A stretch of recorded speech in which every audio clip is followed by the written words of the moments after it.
નમસ્કાર મિત્રો, સ્વાગત છે તમારું આપણી YouTube ચેનલમાં। તો મિત્રો, આજના વિડીયોમાં આપણે જાણવાના છીએ કે CISF કોન્સ્ટેબલ ટ્રેડ્સમેનની જે ભરતી આવેલી છે, બરોબર, એના વિશે સંપૂર્ણ વિગતો આપણે આજના વિડીયોમાં જાણવાના છીએ। તો વિડીયોમાં અંત સુધી બન્યા રહેજો।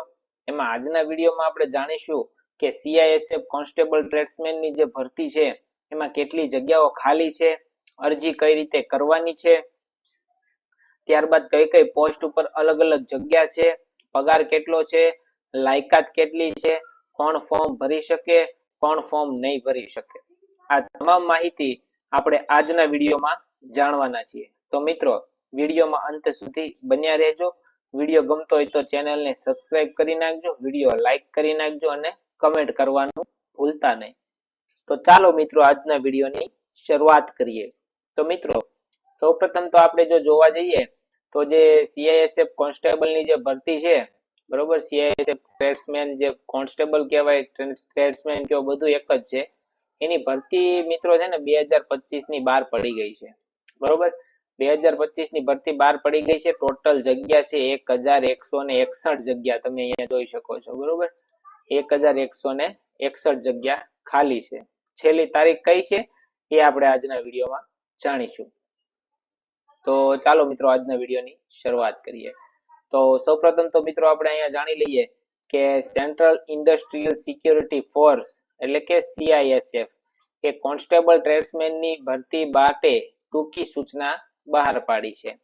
આ ભરતી ઝુંબેશમાં 1161 ખાલી જગ્યાઓ ઉપલબ્ધ છે। રસ ધરાવતા ઉમેદવારો 5 માર્ચ 2025 થી 3 એપ્રિલ 2025 સુધી ઓનલાઈન અરજી કરી શકે છે। એટલે કે મિત્રો 5 માર્ચ 2025 થી ફોર્મ ભરવાના ચાલુ થાય છે અને 3 એપ્રિલ 2025 સુધી તમને ફોર્મ ભરવા માટે આવશે। જો તમે CISF માં સરકારી નોકરી શોધી રહ્યા છો તો આ તક ગુમાવશો નહીં, બરોબર મિત્રો। જો તમે સરકારી નોકરીની લલના હોય, સરકારી નોકરી મેળવવી હોય, અંદરથી એક ધગશ હોય કે ના ભાઈ મારે સરકારી નોકરી મેળવવી જ છે, તો મિત્રો આ તમારા માટે જ છે। આની એક્ઝામ એટલી બધી કઈ અઘરી આવતી નથી। તમે જો થોડી ઘણી પણ મહેનત કરો ને તો મિત્રો તમે આરામથી આમાં પાસ થઈ શકો એમ છો, બરોબર। વિડીયોમાં આગળ વધી અને વિડીયોમાં મિત્રો અંત સુધી બન્યા રહેજો, બરોબર છે। તો મિત્રો ચાલો હવે અમુક જરૂરી વાતો કરી લઈએ। સૌપ્રથમ તો મિત્રો આપણે જાણીશું ભરતી સંસ્થા કઈ છે। તો મિત્રો ભરતી સંસ્થા છે સેન્ટ્રલ ઇન્ડસ્ટ્રીયલ સિક્યોરિટી ફોર્સ એટલે કે CISF। પોસ્ટનું નામ શું છે? પોસ્ટનું નામ છે મિત્રો કોન્સ્ટેબલ ટ્રેડ્સમેન। કુલ ખાલી જગ્યાઓની વાત કરીએ તો મિત્રો 1161 ખાલી જગ્યા છે।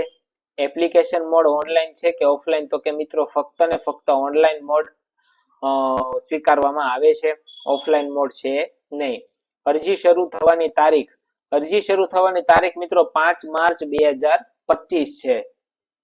અરજી કરવાની છેલ્લી તારીખ મિત્રો, અરજી કરવાની છેલ્લી તારીખ 3 એપ્રિલ 2025 છે અને એ ભર્યા બાદ ફી ભરવાની છેલ્લી તારીખ છે જે 3 એપ્રિલ 2025 છે। પરીક્ષાની તારીખ મિત્રો હજી કોઈ બહાર પાડવામાં આવી નથી, સૂચના આપવામાં આવશે। અને એમની સત્તાવાર વેબસાઇટ છે મિત્રો, સત્તાવાર વેબસાઇટ મિત્રો તમે અહીંયા જોઈ શકો છો, આ હું અહીંયા હાઇલાઇટ કરું છું, બરોબર એરો। આ સત્તાવાર વેબસાઇટ છે મિત્રો www.cisf.gov.in। આ મિત્રો સત્તાવાર વેબસાઇટ છે, બરોબર। આના ઉપર જઈને તમે ફોર્મ એપ્લાય કરી શકો છો, બરોબર। ચાલો મિત્રો વિડીયોમાં આગળ વધીએ।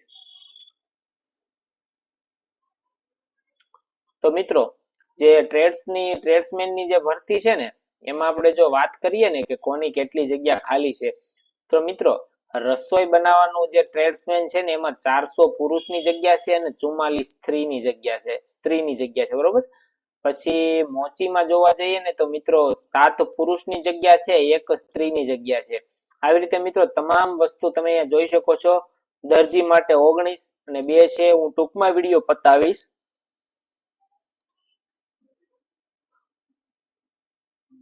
દરજી માટે 19 અને 2 છે, વાળંદ માટે 163 અને 17 છે, ધોબી માટે 212 અને 24 છે, સફાઈ કામદાર માટે 123 અને 14 છે, ચિત્રકાર માટે 2 અને 2 છે, જેમાં ચિત્રકારમાં સ્ત્રીઓની જગ્યા છે નહીં, બરોબર. સુથારની જગ્યા 7 અને 1 છે. ઇલેક્ટ્રિશિયનની જગ્યા 4 અને 0 છે. માળીની જગ્યા 4 અને 0 છે. વેલ્ડરની જગ્યા 1 અને 0 છે. ચાર્જ મિકેનિકની જગ્યા 1 અને 0 છે. સાંસદ અટેન્ડન્ટની જગ્યા 2 અને 0 છે. આવી રીતે મિત્રો જોવા જઈએ તો ટોટલ મિત્રો જે સ્ત્રીની જગ્યા છે ને, સ્ત્રીની એ ઓછી છે. આમ તો સ્ત્રીની જોવા જઈએ તો ખાલી 103 જગ્યા ખાલી છે, અને પુરુષોની 945 જગ્યા ખાલી છે, અને અધરની 113 જગ્યા ખાલી છે. એટલે ટોટલ 1161 જગ્યા ખાલી છે, બરોબર. ચાલો મિત્રો વિડીયોમાં આગળ વધીએ.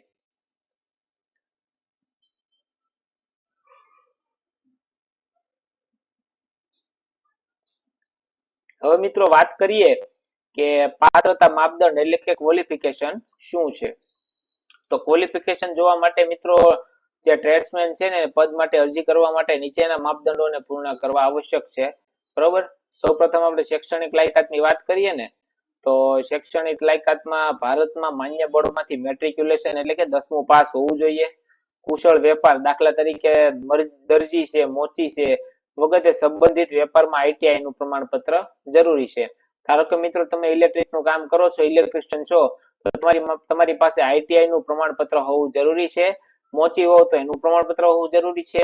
દરજી હો તો એનું પ્રમાણપત્ર હોવું જરૂરી છે, જેથી કરીને તમને નોકરી મેળવવામાં સરળતા રહે. ત્યારબાદ મિત્રો વાત કરીએ ઉંમર અને મર્યાદાની, બરોબર. તો ઉંમર અને મર્યાદામાં જોવા જઈએ તો ન્યૂનતમ ઉંમર 18 વર્ષ એટલે કે ઓછામાં ઓછી 18 વર્ષ હોવી જરૂરી છે. વધારેમાં વધારે તો કે મિત્રો 23 વર્ષ હોવી જરૂરી છે.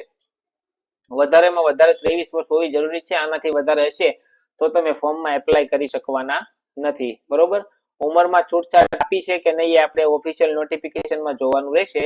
અહીંયા લખેલું છે સીઆઈએસએફ ભરતીના નિયમો મુજબ, બરોબર. ઓબીસી ને એસટી એસસી ને કેટલી છૂટછાટ આપવામાં આવી છે આપણે અહીંયા દર્શાવવામાં આવ્યું નથી. એની જાણકારી આપણે અલગથી લેવાની રહેશે, બરોબર. હવે મિત્રો વાત કરી લઈએ અરજી ફી. સીઆઈએસએફ ની અરજી ફી કેટલી છે? તો મિત્રો અરજી ફી ની તો આમાં કેવું છે કે ભાઈ જે જનરલ ઈડબ્લ્યુએસ ને ઓબીસી વાળા છે ને, એના માટે ફક્ત ને ફક્ત 100 રૂપિયા જ છે ફી, બરોબર. 100 રૂપિયા ફી છે, નજીવી ફી છે, એમાં બહુ કઈ જાજુ છે નહીં, બરોબર.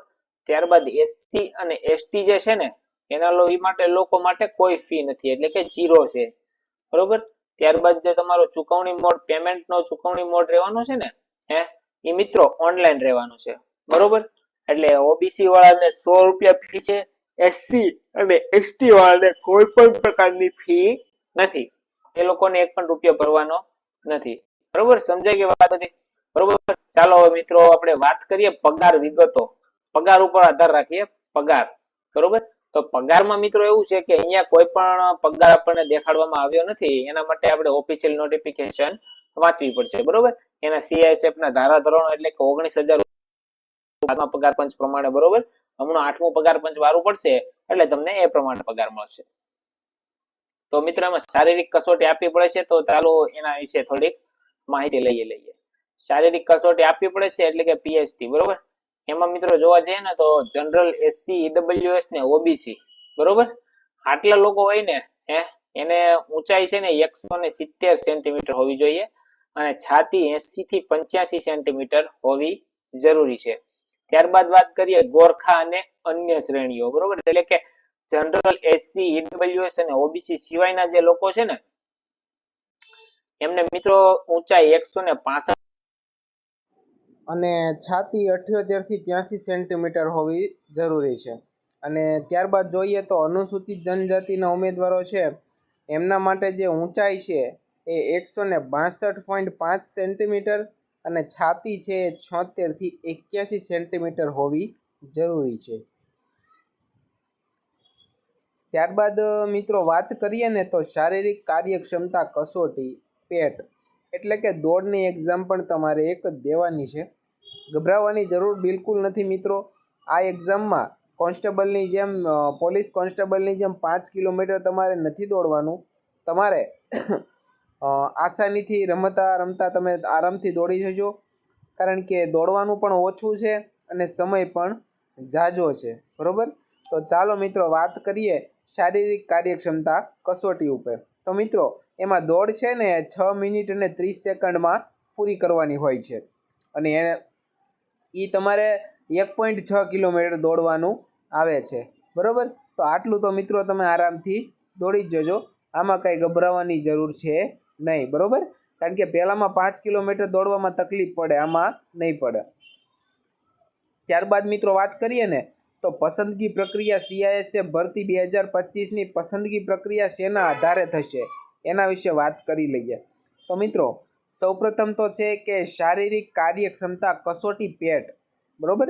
શારીરિક કાર્યક્ષમતા કસોટી અને શારીરિક ધોરણ કસોટી, શારીરિક ધોરણ કસોટી, બરાબર. બીજું છે દસ્તાવેજ ચકાસણી, બરાબર. ત્રીજું છે ટ્રેડ કસોટી, એટલે કે તમે જે ટ્રેડમાં તમે જે સિલેક્શન કર્યું હશે ને એ ટ્રેડમાં તમારે એક્ઝામ આપવી પડશે. એ તમે એક્ઝામ જેવી આપશો ત્યારબાદ તમારે આવશે લેખિત પરીક્ષા, બરાબર. લેખિત પરીક્ષા પૂરી થાય ત્યારબાદ આવશે તમારી તબીબી પરીક્ષા. તબીબી પરીક્ષા મિત્રો તમે પાસ કરી દો છો ને એટલે તમારી નોકરી પાક્કી થઈ જાય છે, બરાબર. આટલા સ્ટેપ તમારે જોવાના છે. હવે મિત્રો આપણે વાત કરીએ કે CISF કોન્સ્ટેબલ ટ્રેડ્સમેન 2025ની જે ભરતી છે એમાં અરજી કેવી રીતે કરવી, બરાબર. ઘણા લોકોને ખબર નથી પડતી અને ઘણા લોકો અટવાય છે. તો પહેલું સ્ટેપ છે મિત્રો CISFની સત્તાવાર વેબસાઇટ છે ને https://cisf.gov.in ની મુલાકાત કરવાની છે, બરાબર છે મિત્રો. આ રીતે તમારે તેના પર ક્લિક કરી અને વેબસાઇટ ઓપન કરી દેવાની છે, બરાબર. હું તમને જો થાય તો અત્યારે તમને શીખવાડું છું, બરાબર. હું ખોલીને તમારે કઈ રીતે ફોર્મ ભરવું ને એ તમને બતાવી દઉં છું, બરાબર. એના પર જો ક્લિક કરી દીધું છે મેં, હવે એમાં એમની સત્તાવાર જે વેબસાઇટ છે ને એ ડાયરેક્ટ ઓપન થઈ જાય છે, બરાબર. આ રીતે વેબસાઇટ ઓપન થઈ ગઈ છે. મિત્રો સોરી મારું નેટ થોડુંક સ્લો હાલે છે ને એટલે થોડીક તકલીફ પડે છે. એ બીજા સ્ટેપમાં છે ભરતી વિભાગ પસંદ કરવાનો છે અને ત્યારબાદ કોન્સ્ટેબલ ટ્રેડ્સમેન 2025 પસંદ કરવાનું છે. મારું નેટ સ્લો ચાલે છે ને એટલે વેબસાઇટ ઓપન થવામાં પ્રોબ્લેમ થાય છે. કંઈ નહીં, આપણે વાત કરીએ સ્ટેપની. સ્ટેપ નંબર 3 છે ને તેમાં મૂળભૂત વિગતો સાથે તમારી નોંધણી કરવાની છે. ચોથા સ્ટેપમાં ઓનલાઈન ફોર્મ ભરી અને જરૂરી દસ્તાવેજ અપલોડ કરવાના છે. પાંચમા સ્ટેપમાં તમારી અરજી ફી ભરી ઓનલાઈન ચૂકવણી કરી ફોર્મ સબમિટ કરવાનું છે અને છઠ્ઠામાં તમે જે એપ્લિકેશન ફોર્મ ભરેલું છે એની પ્રિન્ટ કઢાઈ લેવાની છે, જેથી કરી ભવિષ્યમાં તમારે તકલીફ ના પડે, બરાબર. ફોર્મ કોઈને ભરતા ના આવડતું હોય તો મિત્રો કમેન્ટ કરી શકો છો. હું સ્પેશિયલ આખું ફોર્મ કેમ કઈ રીતે ભરવું ને તેનો વિડીયો બનાવી દઈશ અને અપલોડ કરી દઈશ, બરાબર. એટલે કમેન્ટ કરી નાખજો જે કોઈને તકલીફ પડતી હોય ને એ લોકોને.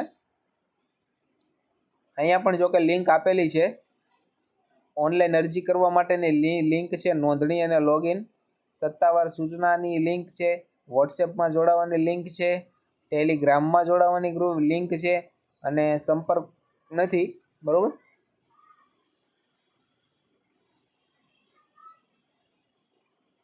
તમે મિત્રો આ પ્રોસેસ મોબાઈલમાં પણ કરી શકો છો, બરાબર. આ રીતે જો અત્યારે ખુલી ગયું છે પેજ.